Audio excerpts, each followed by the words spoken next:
반갑습니다. 오늘은 여러분들이 추석날 이렇게 달처럼 두둥실 떠 있어서 스님이 선물을 하나 주려고 해요. 이 책이 보이죠? 이게 법정 스님의 서 있는 사람들이라는 책이에요. 이제 이게 낡아가지고 오래돼서 나달나달한데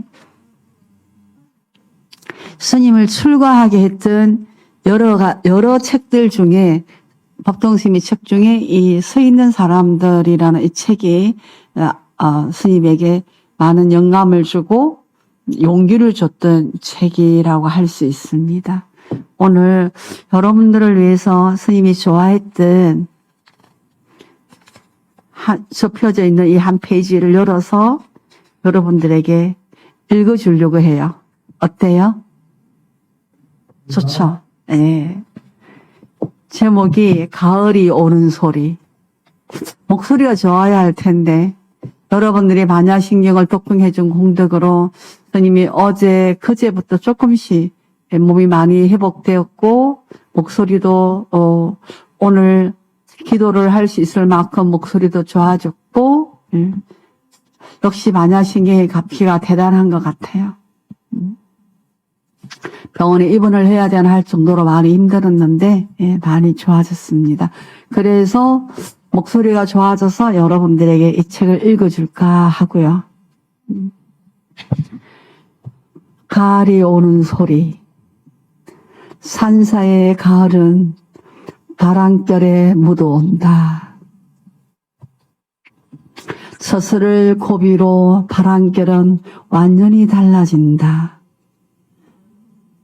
아침 낮을까지만 해도 무덥고 끈적거리던 그 바람결이 오후가 되면 어느새 습기를 느낄 수 없을 정도로 마른 바람으로 바뀐다.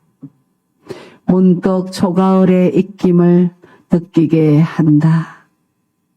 이 무렵 절에서는 여름 안거가 끝난 해제철이라 다들 한산하고 하산을 하고 절 안은 텅 빈다. 빈뜰에 곧잘 산비둘기가 내리고 다람쥐들이 툇마루에 올라 재롱을 피운다. 여름철 못다한 열정을 쏟음인지 들어오는 소나기가 천둥 번개를 데리고 온 골짜기를 휘저어놓기도 한다.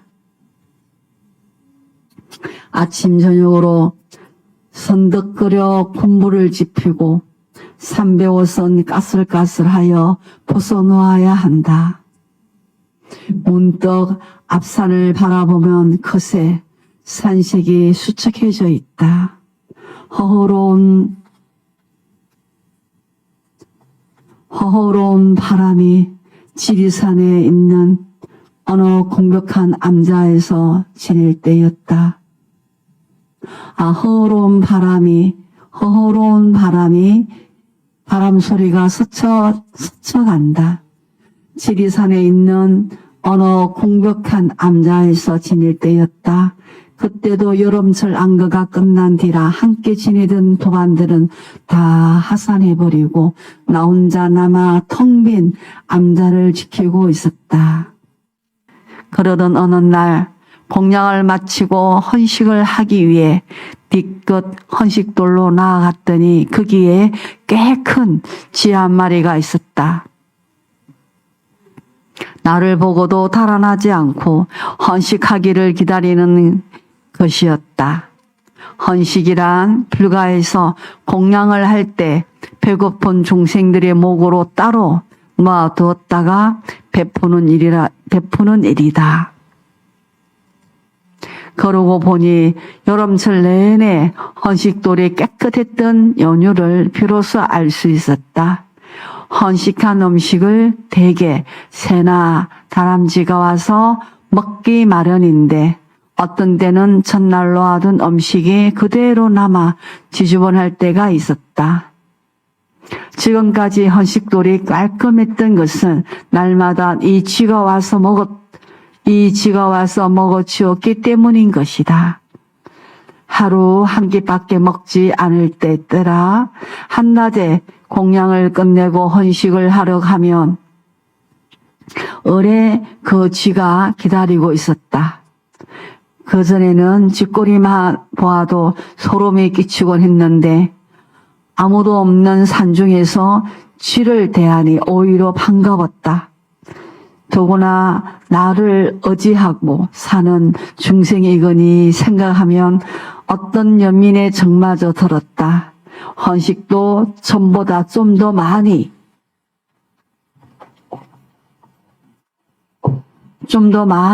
나누어 주었다. 쥐는 눈에 띄게 무럭무럭 자라 보통 쥐의 3곱 정도 크게 살이 쪘다.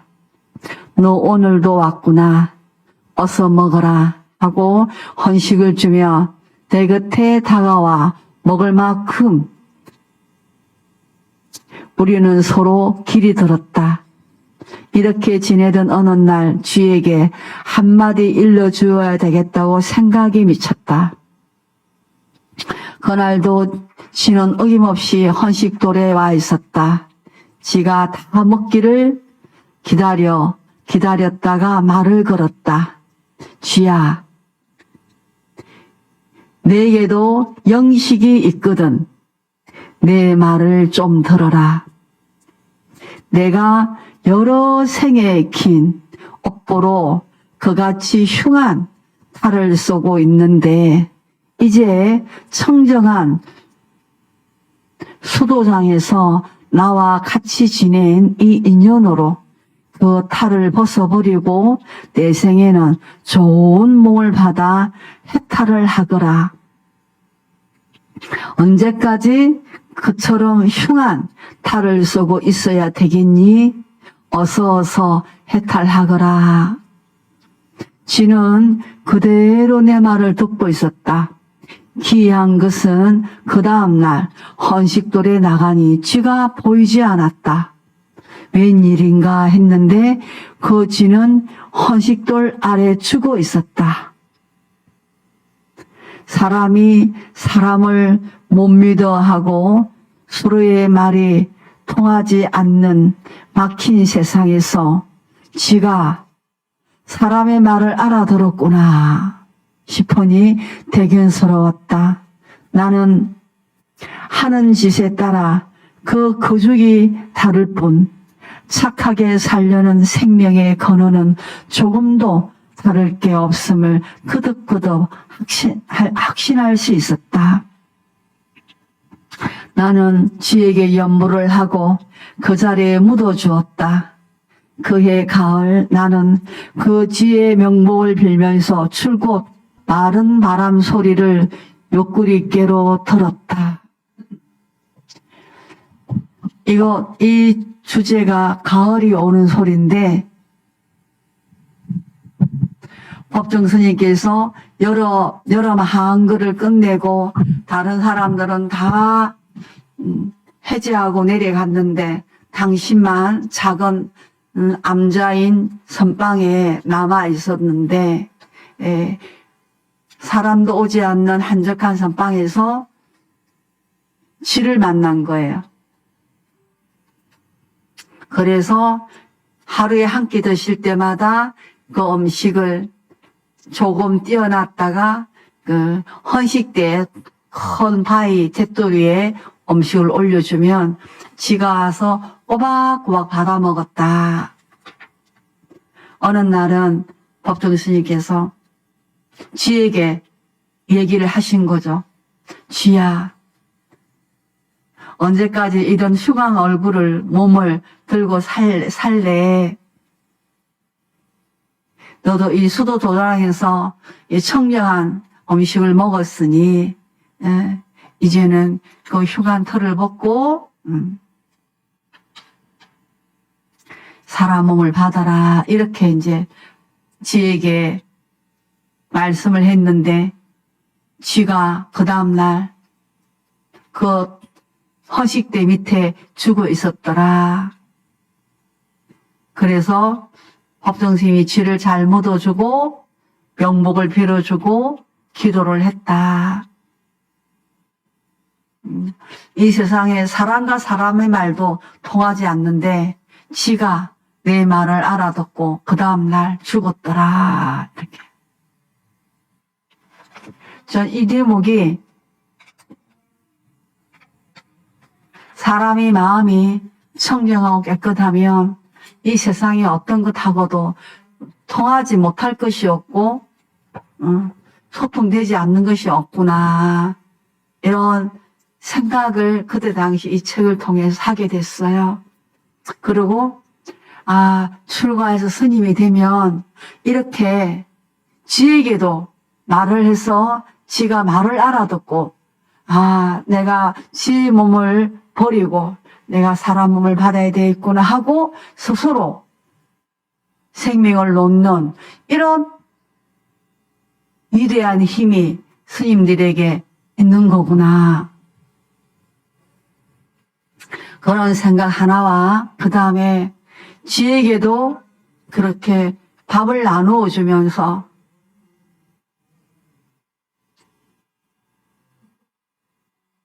그 생명을 소중히 하는 마음.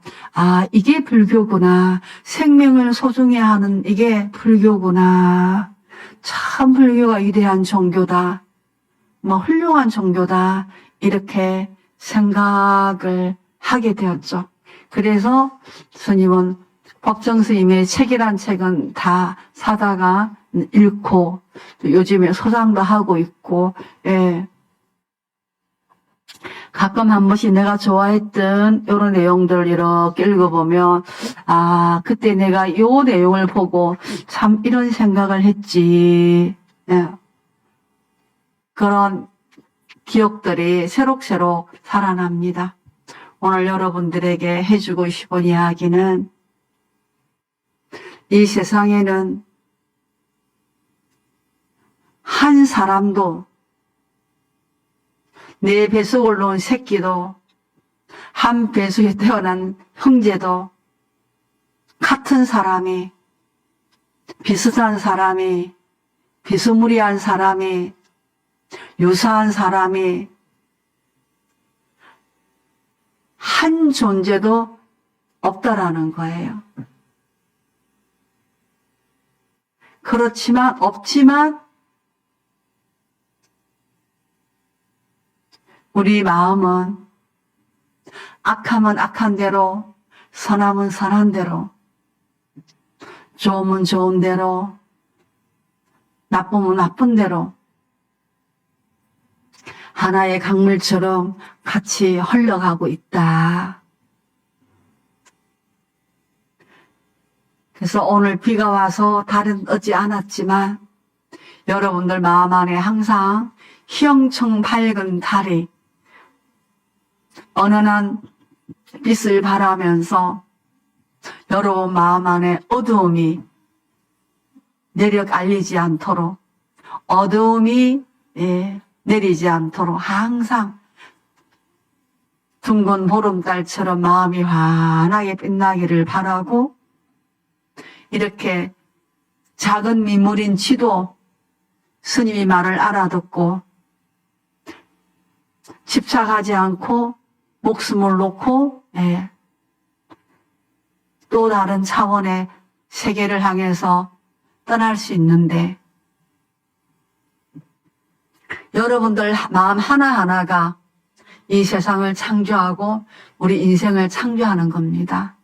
그래서 여러분들께서 스님이 빨리 낫기를 이런 마음을 가지니까 스님이 정말 빨리 나았어요.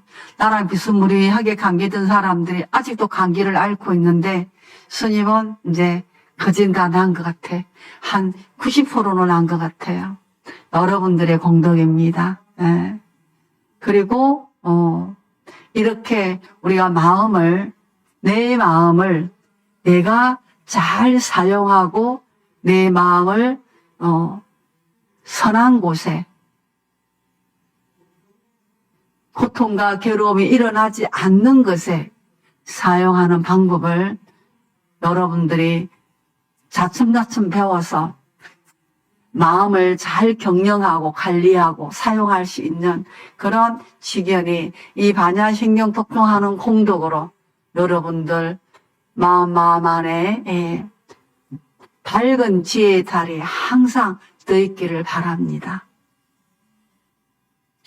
작은 민물에게도 자비심을 베풀고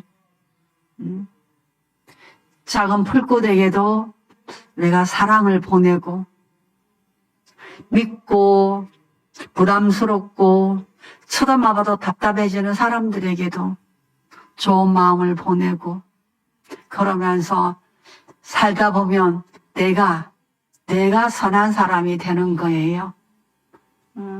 오늘은 여러분들도 수고 많으셨죠?